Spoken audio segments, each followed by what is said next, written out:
दोस्तों, आज हम आज़ाद मैदान में मौजूद हैं और आज़ाद मैदान में यहाँ पर जो है महाज्योति संशोधक विद्यार्थी कृति समिति के द्वारा जो है धरना आयोजन किया गया है। ये जो उपोषण है बेमुद्दत, तो इसके सिलसिले में यहाँ पर जो हैं स्टूडेंट्स हैं वो, और उनका बोलना ऐसा है कि वो पीएचडी कर रहे हैं और उनके लिए फ़ीस के जो मसले हैं या उनके आर्थिक समस्याएं हैं उस पर सरकार ध्यान नहीं दे रही है। तो हमारे साथ में जो है उनके एक ज़िम्मेदार हैं जनाब सद्दाम मुजावर।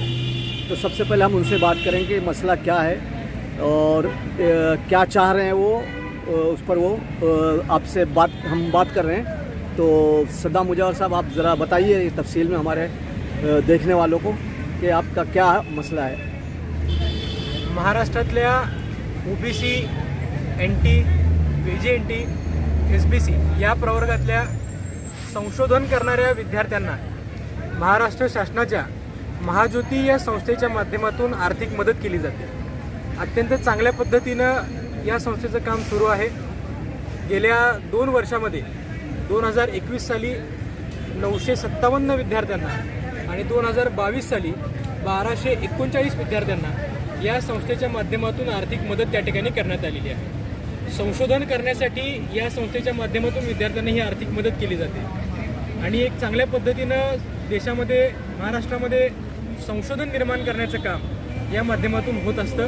त्याबद्दल आम्ही या संस्थेचं आणि शासनाचं देखील या ठिकाणी कौतुक करतो। परंतु 2023 साली जो एक नवीन नियम या संस्थेने केलेला आहे, राज्य शासनाने केलेला आहे, त्याच्या अनुषंगाने महाराष्ट्रातून फक्त 50 विद्यार्थ्यांना ही फेलोशिप, ही अधिछात्रवृत्ती देण्याचा दुर्दैवी निर्णय शासनाने घेतलेला होता आणि या निर्णयाविरोधात महाराष्ट्रातील संबंध ओबीसी, व्हीजेएनटी, एसबीसी या प्रवर्गातले विद्यार्थी रस्त्यावर उतरून आंदोलनाची सुरुवात केली होती। या आंदोलनावरून शासनाने आता नवीन एक GR काढलेला आहे आणि त्या GRनुसार सारथी, बार्टी आणि महाज्योती अशा 3ही संस्थांच्या विद्यार्थ्यांना 200 विद्यार्थ्यांना यावर्षी फेलोशिप दिली जाईल असा निर्णय शासनाने घेतलेला आहे।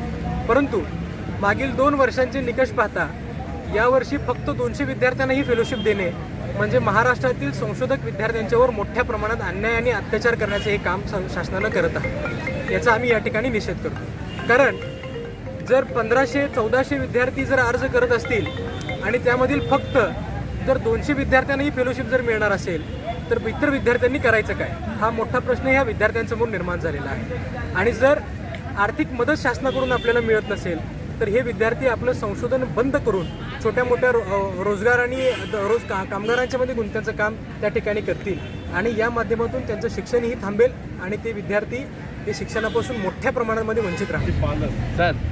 सर जी, आप जो है अपना नाम पहले बोलें। मेरा नाम है वैभव जानकर जी।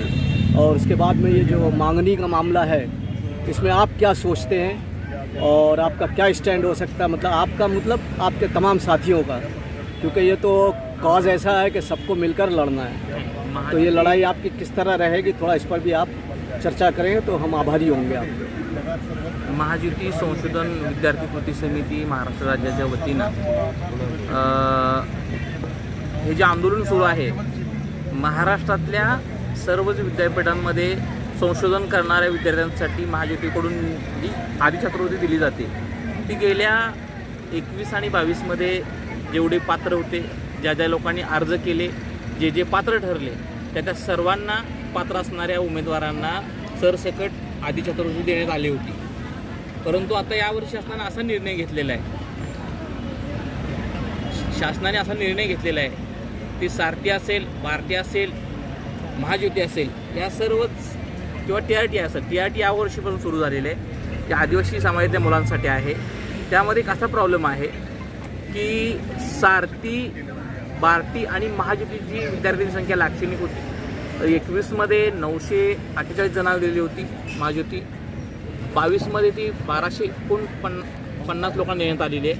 पण यावर्षी त्यांनी असं काय केलेलं आहे की फक्त 200 लोकांनाच, तर 200 लोकांना देत असताना हा विचार करायला पाहिजे की त्या समूहातील ओबीसी घटकातील व्हीजेएनटी असतील, एसबीसी असेल आणि भटके विमुक्त असतील, यामधील 412 जातीचा विचार करता जर 200 संख्या आपण ठरवत असाल तर हे कुठेतरी आणण्याचं धोरण शासनाचं आहे. साधारणतः हे सर्व संशोधन करण्यासाठी प्रत्येक विद्यार्थ्याला महिन्याकाठी 30 ते 35 हजार रुपये खर्च येतो. त्यामध्ये प्रवास खर्च असेल, तुमच्या प्रश्नपत्रिका भरून घेणं असेल, वेगवेगळ्या ठिकाणी जाणं असेल. तर हे सर्व करण्यासाठी मग सारथीचा विद्यार्थी असू दे, बार्टीचा असू दे, महाज्योतीचा असू दे किंवा TRTIचा असू दे, सर्व संशोधक विद्यार्थ्यांसाठी प्रचंड मोठ्या प्रमाणावरती खर्च येतोय. शासनानं जे कॅप लावलेले आहे की सारथीला 200, बार्टीला 200, महाज्योतीला 200 आणि TRTला जे नवीन ह्या वर्षीपासून सुरू होते तर तिला 100, हा कुठं तर एक समान धोरण शासन राबवतो म्हणते. पण एकंदरीत लोकसंख्येचा विचार करता हे पुरेसं नाही आहे. आमचं मत एक मागणी हेच आहे की यावर्षीच्या ज्या लोकांनी अर्ज केलेले आहेत, जे लोक पात्र होतील त्या लोकांना मग ती संस्था 4ही असतील, महाज्योती असेल, सारथी असेल, भारती असेल, TRT असेल, त्या सर्व पात्र विद्यार्थ्यांना, संशोधक विद्यार्थ्यांना शासनानं सरसकट फेलोशिप द्यावी ही मागणी आम्ही करतो. आज के आज़ाद मैदान के इस प्रोग्राम में हमारे साथ आए हुए हैं हमारे तमाम साथी जो मुस्लिम OBC से ताल्लुक़ रखते हैं, और हमारे सामने हैं अभी परवेज़ अंसारी साहब जो मोमिन कॉन्फ्रेंस के जो है सेक्रेटरी जनरल हैं. साथ ही आसिफ कुरैशी साहब हैं जो NCP के माइनॉरिटी डिपार्टमेंट के नेशनल माइनॉरिटी डिपार्टमेंट के जो वाइस प्रेसिडेंट है. अब्दुल मतीन खान साहब हैं, एक जुनून नाम सोशल वर्किंग में. साथ में जो है हमारे शाहनवाज भाई भी आए हुए हैं, बहुत पुराने, बहुत सीनियर शख्स हैं. और आप देख सकते हैं कि वो मतलब ख़ुद मैं भी मुशीर अंसारी यहाँ मौजूद हूँ. हमारा मकसद ये है कि हमारे जो तमाम साथी जो बेमुद्दत उपोषण पर बैठे हुए हैं, ये इनकी लड़ाई एजुकेशन की लड़ाई है. ये PhD के कर रहे हैं, ये स्टूडेंट्स इनके साथ में और भी 200 लोग हैं. लेकिन ये बारी बारी, चूँकि यहाँ का नियम ऐसा है कि थोड़े थोड़े लोगों को बैठना पड़ता है, तो इसलिए बारी बारी लोग आते हैं और बैठते हैं. तो इनके सपोर्ट में हम लोग आए हुए हैं. तो हमारी तरफ से जो है वो परवेज़ अंसारी साहब मौजूद हैं, वो इस ताल्लुक़ से जो है वो कुछ कहना चाहेंगे. तो मैं परवेज़ अंसारी साहब से गुजारिश करता हूँ कि हम जो सपोर्ट के लिए आए हैं वो सब ताल्लुक़ से आप जो यहाँ बताएं. जी, मैं आज़ाद मैदान में आकर मुझे बेहद अच्छा लगा कि यहाँ पे कुछ तालिब इल्म जो हैं OBC के हक़ की लड़ाई लड़ रहे हैं.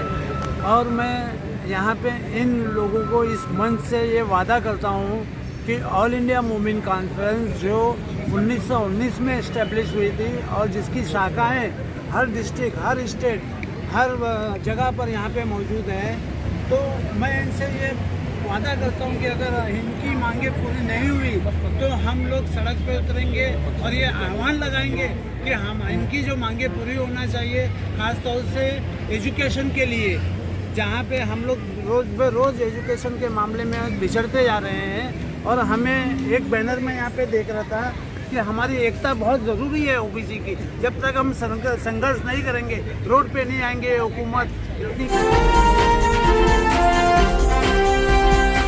लाइक कीजिए, सब्सक्राइब कीजिए और शेयर कीजिए. बेल आइकॉन का बटन दबाना ना भूलिए और देखते रहिए लंत्रानी न्यूज़ लाइव